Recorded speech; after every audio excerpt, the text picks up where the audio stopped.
Ladies and gentlemen, boys and girls, welcome to another episode of Door Stuck. My name is Bach. Joining me on the show, as is usually the case, you did miss a week not that long ago, Mr. MagicHelmet, also known as Mitch Langford. Mitch, I know I got your name wrong on last week's episode, so let me be the first to apologize. Yeah, what the heck, man? You know, you give Mike all the shine. I know I need all the social media impressions I can get. So when I went back and saw, I was like, "Come on, man, we gotta tighten that up a little bit."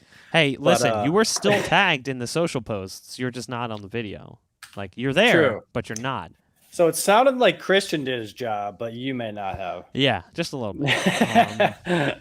Now, I'm actually sad that I missed that week because that was a banger of a week. Just considering everything that had happened in CSGO, there were so many topics. You know, one of them kind of included what we're going to be talking about today. But Mike did a fantastic job as always. So, you know, it is what it is. I missed it, but here we are again. I'm ready for a good show today. Yeah, speaking of those topics as well, we'll just jump right into it because this one is another one of the doozies. ESIC went ahead and banned 37 coaches for the spectator bug use, and at the same time said they're about 20% done. Oh my God. 37! And they've only gotten through 20%. At least if I recall correctly, that was the statement made. They said they're about 20% done. I mean, that is insane. So ESIC says, yeah, that has already come through 20%. You ready for this? Where's that number?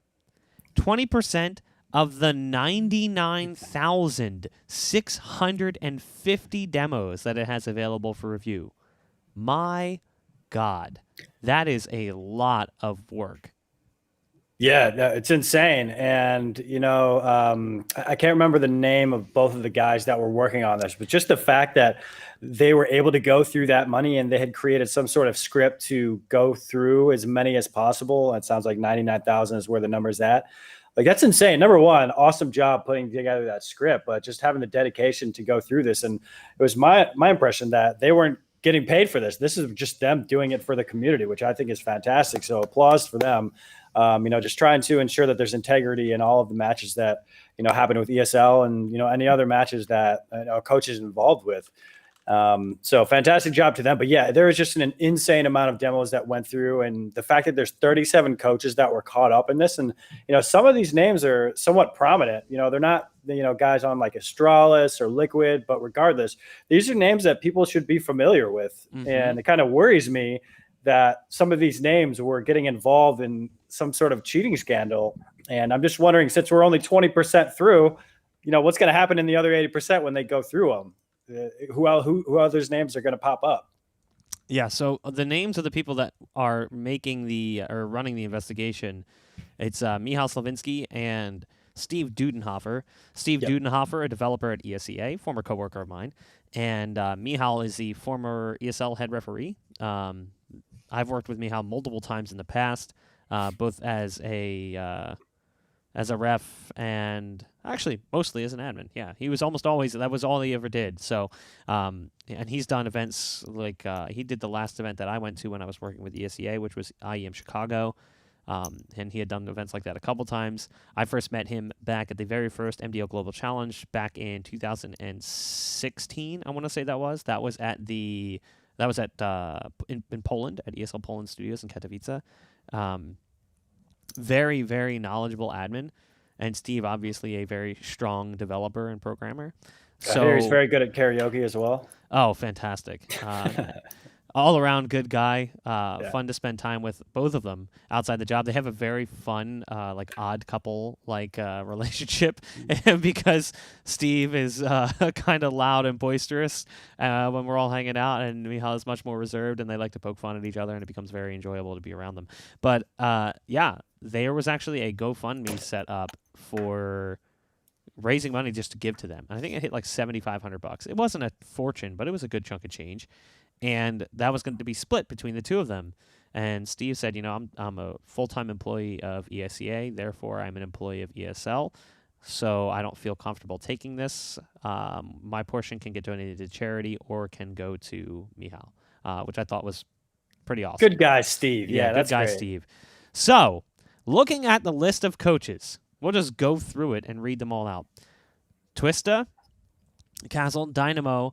I'm going to be honest, I'll butcher some of these names because they're not necessarily big names. Arno Zika, Rain, Glue, PRD, Nook, Rix, Apoka, Zoner, Helpa, Fury, Solar, Hunden, Dead, Gary, Peta, Akamov, Finn, L, Pew, I guess, Robin, Lord, Tohio, Andy, Pepik, Biggie, I'm going to guess that's Krill, Starix, Av, Rosie, Lambert, which is really surprising, Fetish, Mini Rocks, Punisher, and Rugga. Now, what's interesting about some of these names is I would have never anticipated them to be on this list, but I also have to take into consideration the time of the ban. So some of these coaches got out in front of it and admitted, like, hey, I totally did this. You can see, if you're looking at this right now, the list on HLTV has a number to the right. So the first number is the number of cases. Obviously, the second number is the duration, and the percentage is the amount of the ban that has been reduced. So if you confessed prior to the investigation, you received a 40% decrease in punishment. So Apoka had an 85% ban reduction because he must have confessed to enough of this that he got serious consideration. Same with Gary, who has a 60% ban reduction. These are coaches that I heavily respect, and I know that they'll remain in the scene. But I do still feel like looking at a coach like Gary or a coach like Apoka, their punishment is still rough. It's 4 to 6 months. Apoka's 5.4 months because he did it a couple more times. Gary only did it twice. But that's the thing that's interesting. Apoka did it 6 times, got 5.4 months. Gary did it 2 times, got it 4 months. Dead did it 5 times, got 6.5 months. It seems like the initial ban period was really long. And I think there's like things taken into consideration that we can't see. Like, how many rounds did it last? How egregious was it? Was it intentional? Because I know they when they released their own information, they had like tiers to it. So it's kind of like, how aggressively did you do it? I think the most interesting thing, though, is Starix on this list. I don't know if you caught up with that one.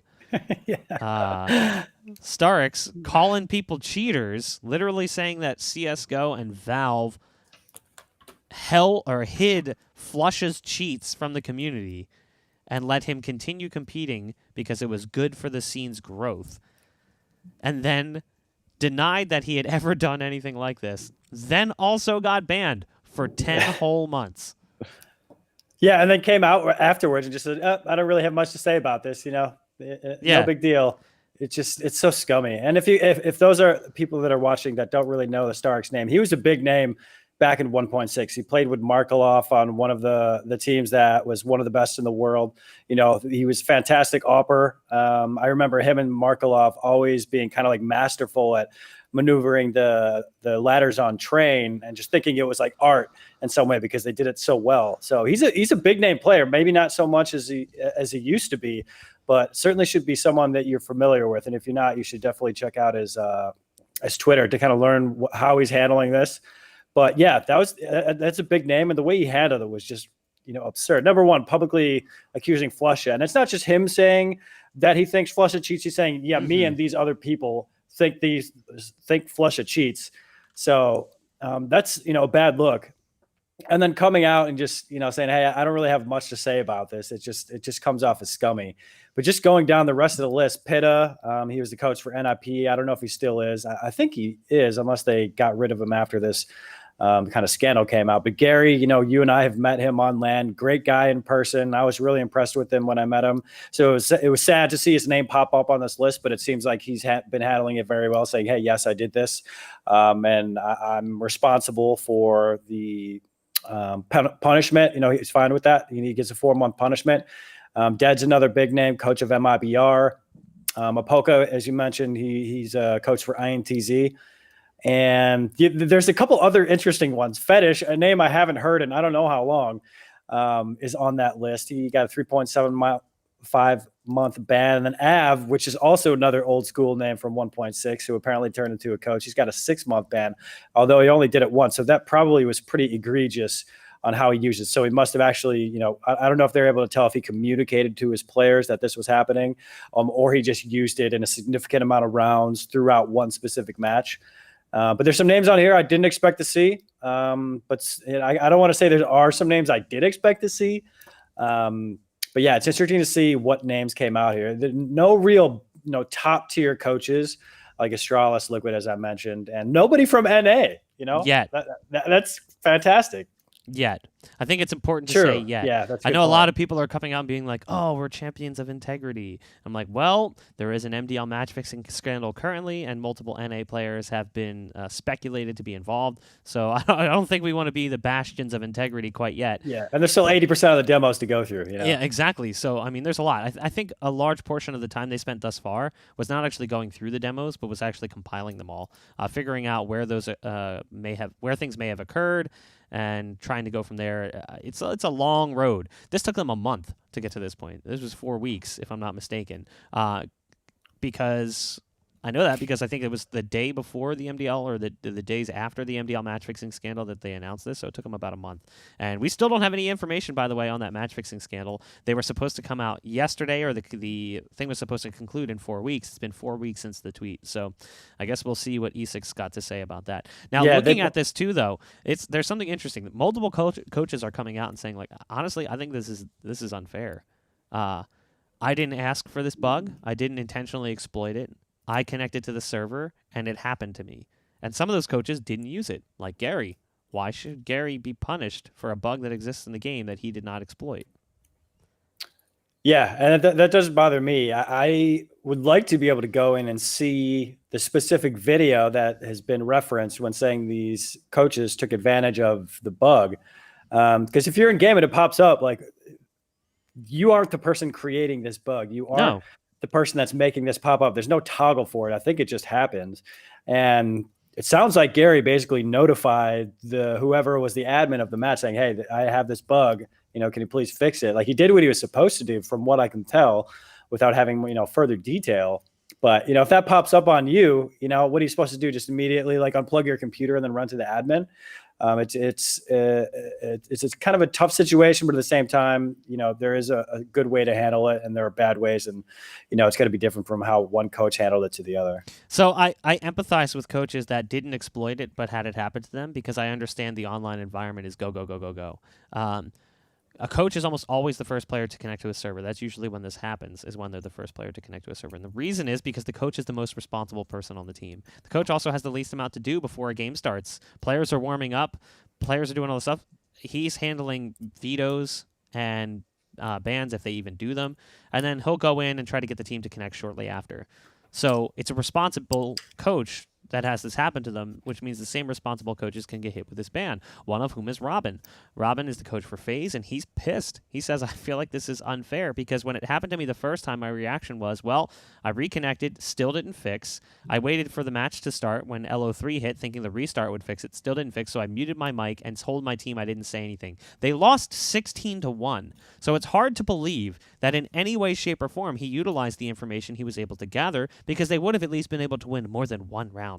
But they didn't. So at that point in time, you have to go, okay, this guy's probably telling the truth, because that doesn't make any sense. Additionally, it happened to him the next night, and he took that information to the admin to try and resolve it. And while we don't know what happened, I can also understand that to a certain extent, the admin probably said, it's a bug.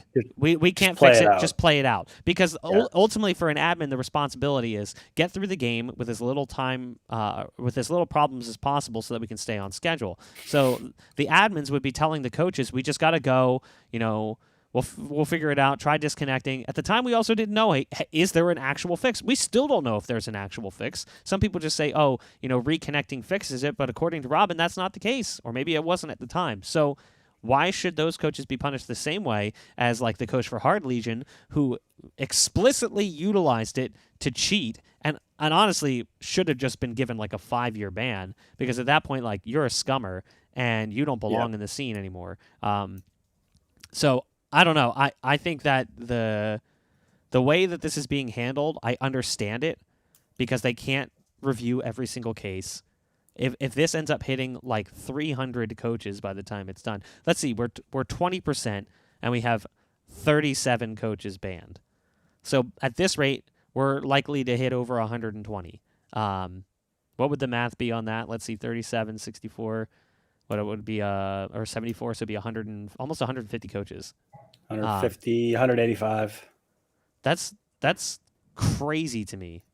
Yeah. The number, the sheer volume that we could potentially. I didn't even know there was that many coaches. Well, here's the other thing: we could see these bans extended, because there's possibility that in these demos that they're going to continue reviewing, they're going to find more evidence, or we could see coaches that aren't even in the scene anymore. Yeah. I mean, we could see the number increase exponentially, or we could see it taper off. I have a hard time imagining it is going to increase exponentially. I have a hard time imagining it's even going to increase at a similar rate, simply because, like you said, there's just not enough coaches. If anything, we're going to see bans extended. Yeah. My question is, where the fuck is Valve? What are you guys doing? This bug has been around for 4 or 5 years and you haven't fixed it. Clearly an integrity problem for this game that you invest a lot of money into and have these massive tournaments for. And either they don't know how to fix it, which I don't believe. There's got to be some sort of fix that they can go and figure it out. They have a large amount of smart people at their company that should be able to take a look at this and fix it. It might take a while to fix, but this is a big problem. And like, I personally haven't seen anything from Valve discussing this. They might have put out some sort of tweets and, maybe some sort of adjustments that have been made, but how do you let this happen for 4 years, especially when we've seen people say that they've reported this as an issue before directly to them, and there's nothing being done about it? Like, this is absurd. And in some cases, like you just mentioned, if you're a coach and this pops up and it happened to you, not by your fault, you didn't toggle anything to make this happen. And now you're being banned, even though you didn't manipulate the game, give any sort of information or use any of the information in a bad way. You're screwed because of this bug. And I just can't believe how hands-off Valve has been. They're just pumping out cases for people to open to make money, and they've made very little changes to the game. And, I haven't played CS in over a year because it is extremely stale, and I just need Valve to do something new, whether it's a new version of the game, Source 2, literally anything different than what they're doing right now. Yeah, 100%. I need to get that off my chest, man. I'm sorry. I'm right there with you. Your soapbox moment is not falling on deaf ears. I am totally in agreement with you that Valve's lack of action over the last, 2 years, year and a half, 2 years, 3 years, has been frustrating. And I, too, have not really played Counter-Strike as much in the last year, just because it's the same game that it was a year ago. There really hasn't been enough change. The only thing that changed was like, oh, hey, we finally nerfed that gun that everyone was complaining about. But prior to that, it was like, hey, we buffed this gun that no one was complaining about. So, like, the only changes they've made were changes that no one wanted to see. It just feels like, we're dealing with a developer who has no connection to the community whatsoever and just does whatever they please.